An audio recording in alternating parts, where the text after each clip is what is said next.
In this video, I'll be reviewing Varka's signature claymore, Gest of the Mighty Wolf, and I'll tell you whether it's worth wishing for or not. First of all, just as a disclaimer, this is not a review for the weapon on Varka himself. This will be part of the review, but this is mainly a general review for the weapon for your whole account. It just means whether it's a good weapon for you to pull for, and it has good value on many other claymore users, or is it just like a signature weapon for Varka. That's the main point of this video. But if you're interested in hearing about it only for Varka himself, yes, it's gonna be good on Varka, and that's it. Before the video though, if you're trying to get this weapon or Varka or any of his constellations or characters, I would recommend getting Genesis crystals from ldshop.gg. It's a cheap, fast and safe game top-up website that offers top-ups for many games including Genshin Impacts up to 30% cheaper. Check it out in the link in the description or the pinned comment.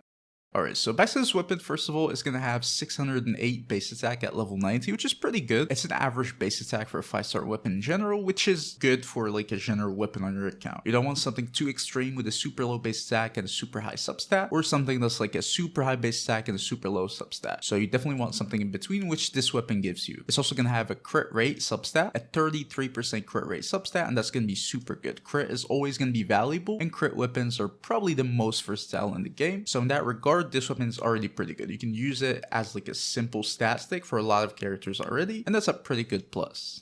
Now, moving on to the passive, first of all, it's just going to increase your attack speed by 10%. That's going to be a flat increase to any character equipping this weapon. So you don't need any weird conditions to fulfill that or anything like that. No, you just equip this weapon, your attack speed is just going to be increased by 10%, which is pretty good. We haven't been seeing this in recent weapons a lot. Usually for you to activate like a boost, you'll need to do like some crazy binding vows. But yeah, here's just equip this weapon, you gain your attack speed. Attack speed is not like a super good thing. Usually it can be pretty decent for characters who just do a lot of normal attacks, for example, or like that. It can allow them to fit a few more attacks, but in general, it's just cool. It might make it a little smoother for you to like gameplay, but it's not a huge thing. The second part of the passive is that every time the equipping character's normal attacks hit opponents, or they cast their elemental skill, or they perform a charge attack, you're gonna gain either 1 or 2 stacks of 4 wins. So when your normal attack, you're gonna gain 1 stack. When you cast your elemental skill, you're gonna gain 2 stacks, and when you charge attack, you're gonna gain also 2 stacks. And for each stack, it's gonna increase the damage dealt by 7.5% for 4 seconds. So we can see that the duration is unfortunately going to be pretty small, but the good thing is that you can gain stacks by using normal attacks. So if the character is a normal attacker in general or a charge attacker, you can gain stacks probably pretty significantly and keep it at an uptime that's close to 100%. So that's going to be pretty good, but it also mainly requires the character to be an on-fielder. If you're off-field, then you probably won't be able to like keep the full stacks the whole time. The last part of the passive is just the hex array buff. So when you have 2 hex array characters on your team, each stack is going to give you an extra 7.5% crit damage, so up to 30% crit damage. So even if the character equipping this weapon is not a hex array character, you just need 2 hex array characters on your team for this to work, but it's still a very limited condition, honestly. But in total, this weapon can give you 33% crit rate, 10% attack speed, 30% damage bonus, and 30% crit damage if you have the full passive activated. The stats I would say that are more reasonable for like general characters are probably just gonna be the crit rate, the attack speed, and the damage bonus mainly. A few characters can still get the 30% crit damage from the hex array buff, but not all of them. We're going to talk about them more in details in a little bit.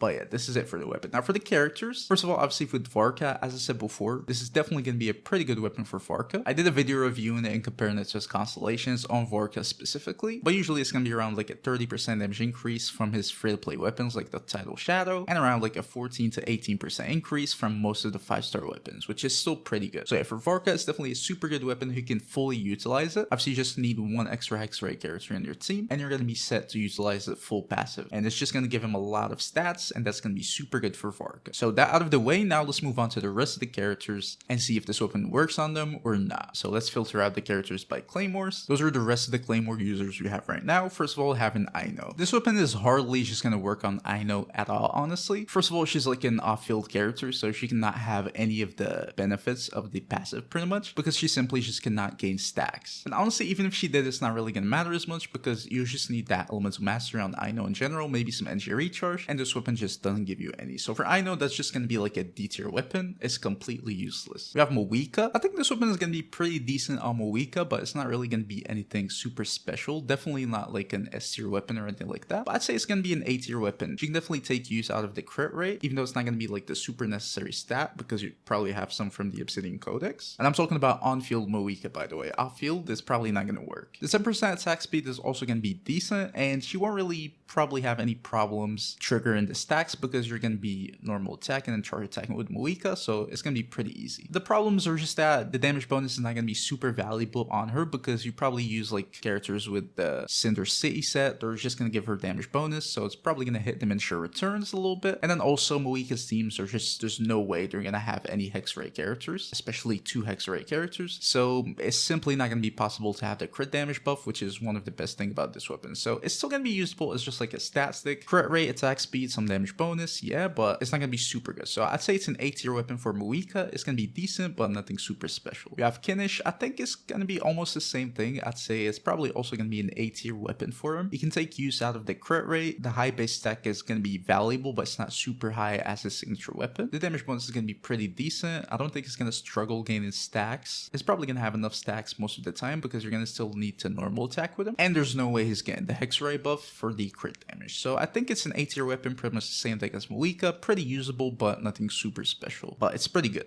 Gaming, I'd say probably also the same thing, honestly. It's just mainly going to be a stat stick. I think he might even struggle to gain the stacks a little bit because of the plunging attacks, but it's probably doable. So in general, it's just going to be a small damage bonus and crit rate, which is not too bad, but nothing special. So I think it's an A tier weapon probably for Gaming too. We have Navia, almost the same thing too. I think she can gain the stacks pretty easily, and then she can definitely benefit from the crit rate. The high base stack is also going to be pretty good, and I think she might honestly potentially be able to trigger the Hexray buff too. Maybe if you play her with like Durin and then Albedo, you can probably make something work. In that case, it'll probably be like an S tier weapon honestly for her. But in her general teams, like her simple teams, let's say Navi, Albedo, and then like Shanling Bennett or something like that, in that case, it's probably gonna be an A tier weapon. But nonetheless, I'd say it's definitely a pretty good weapon for Navia, probably amongst like the top 5 or top 3. Yeah, Fremine, I think is also gonna be pretty good on him too, either as a cryo or physical DPS. Just the crit rate is gonna be pretty valuable. The attack speed is gonna be pretty good. The damage bonus is gonna be easily obtainable, and I think it's also going to be pretty good. For the Hexray buff, I don't think it's going to be possible usually. The only Hexray character I can see him being played with is maybe Fischl for the Superconducts, but I don't remember. I don't think it's possible. Maybe it is. But yeah, even without it, it's definitely going to be at least an A tier weapon, possibly like S tier. So yeah, I think it's a decent weapon on Fremine for sure. Kave is just not the weapon for him. He just need that elemental mastery, and yeah, it's just not the weapon for him at all. So no. We have Dea. I think she probably struggles honestly to keep the stacks first of all, and then you probably don't want to build her with crit anyways. So yeah, I don't think it's the weapon for Dea in general. For her roles specifically, unless you're playing her as like a main DPS, then possibly, but in general, for her main builds, no. We have Dori. Again, it's just not the weapon for her. She probably needs more like support weapons. We have Ito. Honestly, I think it's probably one of the most interesting characters that can use this weapon in general because it works on him perfectly. You can have the crit rate buff, you can have the attack speed buff, the damage bonus buff you can obtain pretty easily because you can get the stacks, and then I think you can definitely play him in Hexray teams. For example, if you play him with like Durin and then Albedo, that's definitely going to be a super good team for Ito, and then you get that extra 30% crit damage. So I think it's definitely going to be a pretty good weapon for Ito. Honestly, I think it's going to be an S tier weapon if you play him with Durin and Albedo. Other cases, if you're not playing with any Hexray characters, it's probably going to be an A tier weapon, same as other characters. That's just like a stat stick, but in general, I think Ito is probably one of the best possible users for this weapon if you still want to use him. So yeah. We have Sayu. Again, it's just not the weapon for her, so no. We have Eula. I also think it's definitely going to be one of the best users for this weapon in general. The attack speed is going to help her a lot. It's the same thing she's getting from her signature weapon. The base stack is high enough for her, honestly. The crit rate is going to be pretty good. So yeah, honestly, I don't see why not. The Hexray buff, I think probably not. The only character I can see her being played with that's Hexray is probably just going to be Fischl. But yeah, it's still definitely going to be a pretty good weapon on her. I'd honestly say it's probably S tier just for the attack speed, which is pretty important on Eula. So just the crit rate, attack speed, and then damage bonus. I think it's definitely going to be like a low S tier weapon for Eula for sure. For Xinyan, I guess if you're playing her as like a main DPS, then it can be a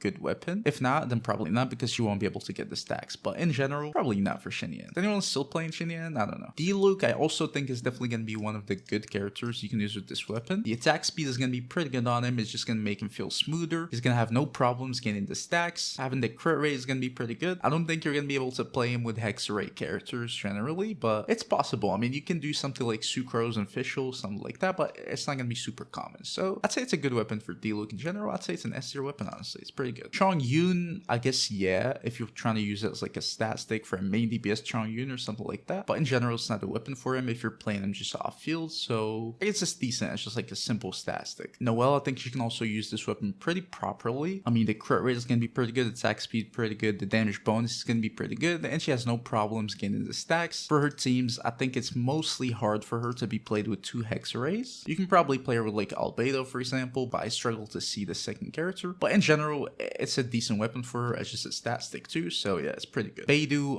I guess if you're playing her as like an on-field DPS, it can be a good stat stick. If not, then you cannot gain the stacks. You can still use it for the crit, but in general, it's not gonna be super good, but it's usable. And then finally, we have Razor, which is probably the second best user for this weapon, because he is a hex ray character himself, so he only needs 1 extra character with him, and then he can easily activate the full passive. So if you're just playing with like Durin, for example, or Fischl, or Sucrose, or whatever, there's so many options. It's almost impossible to not play him with a hex ray character. So you're just gonna have that crit rate, attack speed, damage bonus, and then crit damage. It's a full stack weapon. I think honestly this might be his new best in slot, so it's definitely gonna be a super good weapon for DPS Razor. So if you don't have any good weapons for him yet, then this weapon is definitely gonna be a super good weapon for Razor for sure. Now for the final conclusion, as you guys have seen before, this weapon is honestly going to be one of the best weapons we've seen in a while. It's an S tier weapon for like a considerable amount of characters like Razor, Varka, possibly Navia. Like it's a good weapon for a lot of characters and can be considered an S tier weapon or at least an A tier weapon. And even if it's not, you can still use it as like a crit stat stick. It just gives you crit rate, so you rarely can go wrong with that. So honestly, if you're looking for a 5-star claymore for your account and you don't have many yet, and you're wondering if that weapon is a good investment, honestly, I'd say yeah, go for it. It's still restricted with the hex ray buff, but it's not super restricted. Even the base form of this weapon, it can give you damage bonus, crit rate, and attack speed, which is pretty decent, honestly. So yeah, I do think it's a good weapon for sure. That was the video, guys. If you enjoyed it, please don't forget to leave a like, subscribe to the channel. I'll see you guys in the next video. Peace.